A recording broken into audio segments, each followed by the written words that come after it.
Hello, this is Solomon Davis, Right Side Trader. Today is July 29th, 2023, and this is my weekly market review where I'm reviewing the Nasdaq 100 on a quarterly chart, monthly chart, weekly chart, and a daily chart. This is all for educational purposes only, no trade recommendations here. As we all know, trading is risky. You can lose money at trading, so please check with your financial advisor. Please check with your significant other and see if trading is something that is actually really suited for you. Let's just jump right over to the charts. All we're doing is taking a look and seeing what's happening in this market.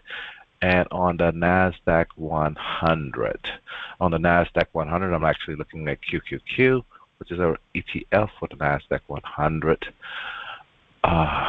So what do we see here?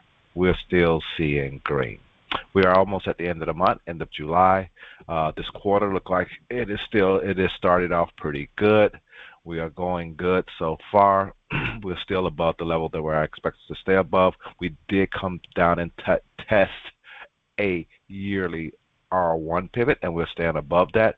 So I am still pretty confident that we can and probably will break these, make all-time high, maybe by the end of this quarter, maybe by the end of the year. Not sure exactly when it's going to happen, but my expectations is still expecting all-time highs. Let's go ahead though and zoom down in on these individual charts and take a closer look at everything. So like I said, on the quarterly chart, the stochastic is near the top, above R1, heading higher.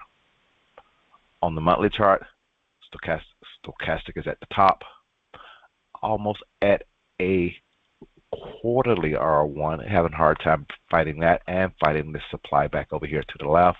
We're looking to break that and all, but as I said, I expect it to slow down, but this is ended up being a pretty good month for July and all, and we look like we go definitely with only a couple of more days left in this month, we will be closing below that. I expect us to close below that point. Anything can happen in the next couple of days, but that's what I expect. On the weekly chart, what I see here, as this market has been on a tear, and that's why, when I first saw it and said, "Oh, the Qs are my bull."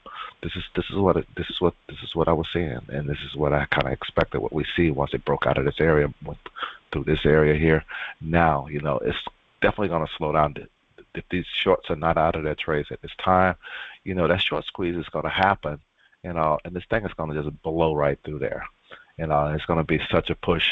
I hope it's not going to be a breakout, fake out, or it might be breaking out and come back down and test that area once it does get through that area. But still, I expect it to get through this area. And this was a lot of selling here. You can see on these weeks here, to get through there. But that's where we're at right now. We're fighting this supply up here when this market took a downturn. And now see that's what's going to happen. Let's go ahead and take a quick look at the daily noise and wrap this on up. On the daily picture, you're looking at the daily noise and all, and I had said we was expecting a little bit of a pullback. We had got this pullback in this week. We're still trading below that high that we had a week or so ago and all, but now I think we are set and ready to go higher and break that high. I kind of expect that maybe next week. We have to kind of like wait and see. We are at the end of the month and see what happens. But that's what I see here. I see my stochastic has actually pulled back a little bit and now turning back up. So again, yes, I am ready to see this thing actually break this next high here. And that's all I need to share. That's all I want to share on the Nasdaq review here. Hope you guys had a great week. Hope you guys are having a great weekend. And I'll talk to you next week. Have a good one. Bye.